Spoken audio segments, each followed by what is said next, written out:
Yo, what up, guys? This is SlyTheButler here. We're making another YouTube video. This is gonna be different type of YouTube video. I'm gonna be talking about a dream I just had, bro. It was scary, man. Or it was creepy. It was creepy. I know y'all are about to think oh my god, bro. These notifications need to chill. Holy fuck. Relax. Relax, man. Oh my god. If it does it one more time. Okay. What the fuck? Oh my god, I get it. You downloaded it, bro. Relax. Chill. Okay. My god. I want to be telling you guys about a dream I just had, like 2 hours, about an hour ago. I woke up and I immediately wrote it down in my phone. So, cause it was interesting. It was really interesting. The dream sounds kind of weird because it's a dream. You're not gonna have all the details and stuff. So I tried to make it sound as much sense as possible. Like there's obviously little bits and bits that just sound weird, and like there's little cuts in it. So it's what I call it. I call it the beautiful dream, bro. You'll understand why, man. So here, let me read it to you guys. Alright, so I remember I just woke up and I started writing it, so it's not gonna sound good. Like, it's just me telling y'all about my dream. Okay. My dream was about a girl who was very scary looking to people from the outside that don't know what happened to her. She had muscular man arms that were very hefty and big, and you could tell they were man arms. And she also had little girl legs, so like legs of like an 11-year-old, really small and like skinny and pale and shit. And she had a little girl face with stitches all over her face. Each finger was a different finger. They were all middle fingers. First of all, no jokes in there. She literally had only middle fingers, and the reason this was because her guardian, which we'll just call her dad, was a doctor, and experimented on her. What I'm gonna do real quick, guys, I know it's getting interesting. We're gonna turn down this volume in this fucking game, dude. This shit's loud.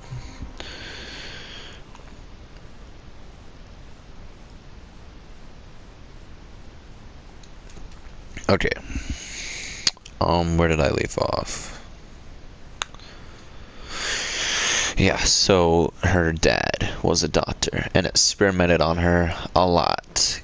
You know, plastic surgery, that's what he specialized in. And, he would experiment on her a lot, and he would remove body parts and enhance them, or just give her random other limbs of different people he would kidnap off like the street, the homeless people, and he would eventually kill them. And he wouldn't use any anesthesia, any painkiller, anything. He would have just strapped her to the bed of the operating table and go to work. And that is unrealistic because she would die from like shock or blood loss, but it's a dream, guys. It's not supposed to be realistic. And so how it happened, man. So he would have her be awake and feel every second of pain as he dismembers her and gives her new limbs. He would always be singing and humming while he did it. And I know I said when I was walking, because like in the dream this was what I was doing, and so this is what happened. So when I was walking down the street in this town, it was a town, it felt like it was probably like the 60s. Yeah, it was more like it looked like it was taking place in the 60s. I saw the doctor, which his face was severely dismembered, had stitches, different patches of skin on his face. Um, I assume he did it himself, because I don't know anyone else who would do that. And so what I noticed was that he had his eyelids were cut off, and his lips, like the tips of his lips were cut off, his ears were cut off, and his nose was cut off. Don't know why. It looked very fucking terrifying. The rest of his body looked very, very, very muscular, so he had to have worked out. He looked very built, and he was 6'9". So he's a very built guy. He asked me if I wanted to become beautiful. I said, no thanks. Then he stared at me as I walked away. The little girl, I saw the little girl at the window of his house, because his house was where he did all his operations. This was all the way back in the 60s and the 50s. So I was terrified just looking at her, dude. I really was, because she was also really tall. She had fucking, it kind of looked like her arms were so buff, it looked like gorilla arms. So like, she was a very scary being to look at, man. So I was terrified just looking at her at the window, because she was just staring at me through the window. So I ran. The girl was hiding from the doctor. Whoa, hold on. Okay. Sorry guys, this is kind of confusing, the read. Okay.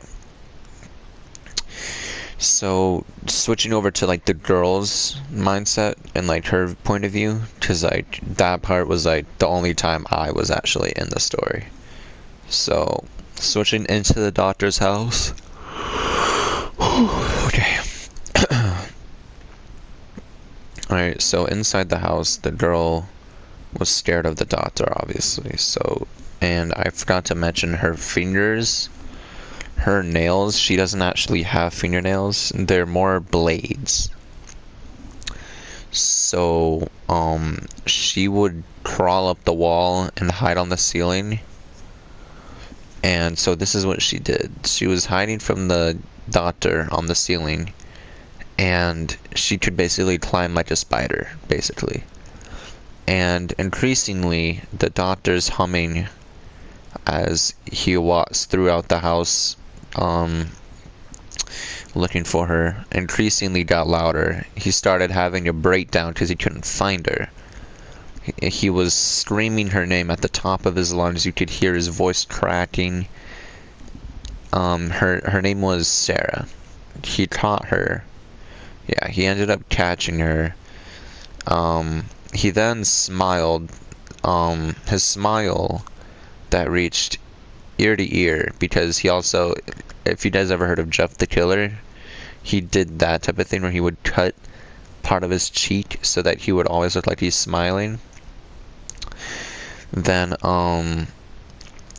he actually had a collar on her with a little chain that hung down.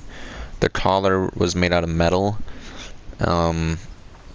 So he grabbed it and ripped her down from the ceiling, and he was still humming and singing really, really softly, and he dragged her to the operating room and started cutting everything.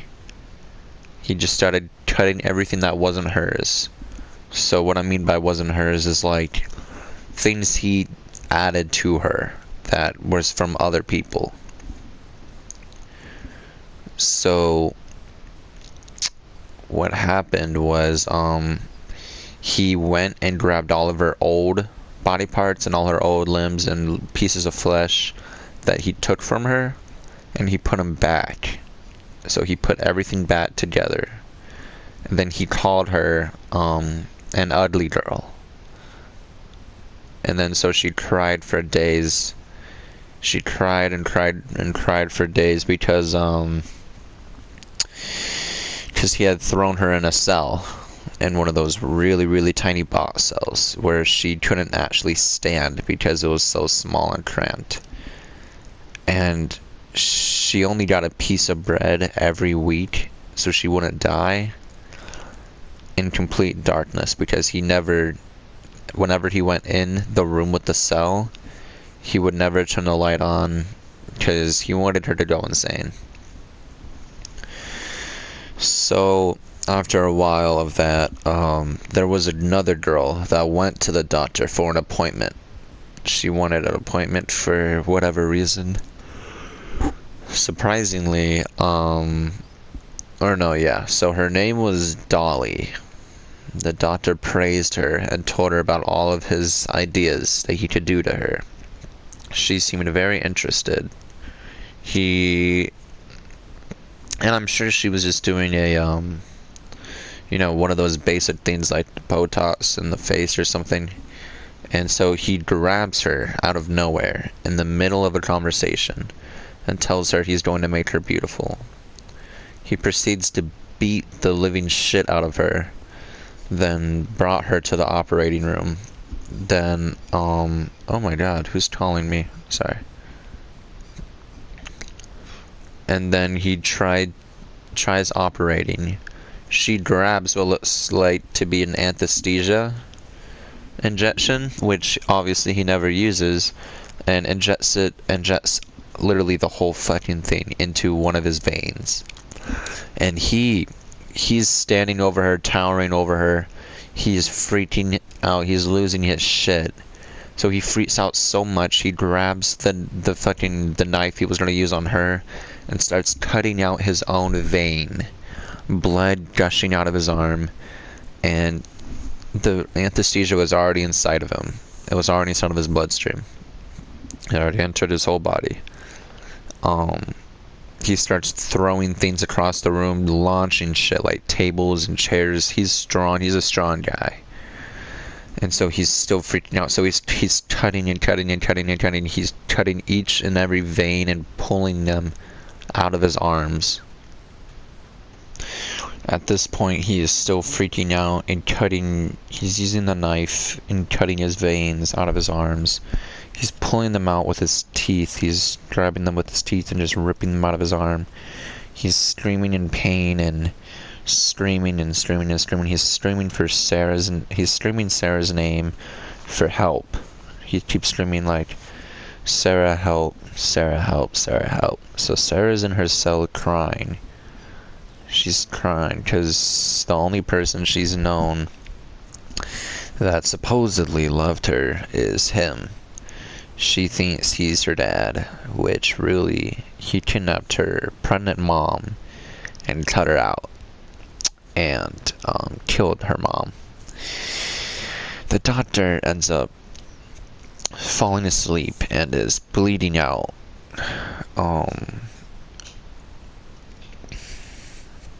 Dolly hears Sarah cry. So she goes downstairs to the cell room to help her. And she helps her out of her cell. Sarah attacks her and starts biting Dolly's flesh off. Seriously, just leaps on her and starts fucking biting her, bro. And Dolly pushes her back into the cell, then talks to her about how the doctor isn't a good man. Sarah looked like a normal sweet girl at this point, because the doctor gave her everything back. She obviously had a few scars and stuff, but like nothing that would look like it was more scars than a normal person would have, but it didn't look as bad. So yeah, so Sarah sprints past Dolly to the doctor right as Dolly opens up the cell door again, and she starts scratching the doctor's eyes out and eating him and screaming, "Am I beautiful now?" At this point, the doctor, I'm pretty sure he's dead, because he obviously cut his veins out. He probably bled out. And then Sarah and Dolly looked for a way out of the house after Sarah went on her rampage. They proceed to find multiple dead boys and girls of all ages, with crazy deformations. It looked like the doctor was playing with people like they were toys, like they were figurines, like Legos. They were he was taking people apart and building them back together. They eventually found the way out of the house while they were running. Wait, what? Hold on.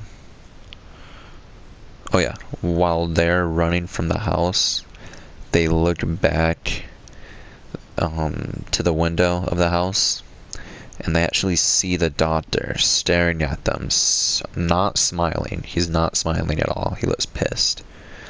He has no eyes. Like, his eyes are just gone, so it's literally just two black holes in his eyes. He's just staring at the window. And then the lights in the house go out. They never see him again.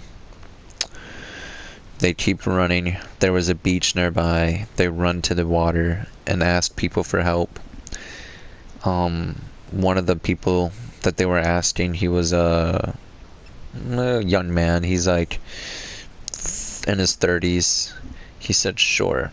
He had two daughters at the beach at the time. They were the same age as Dolly and Sarah.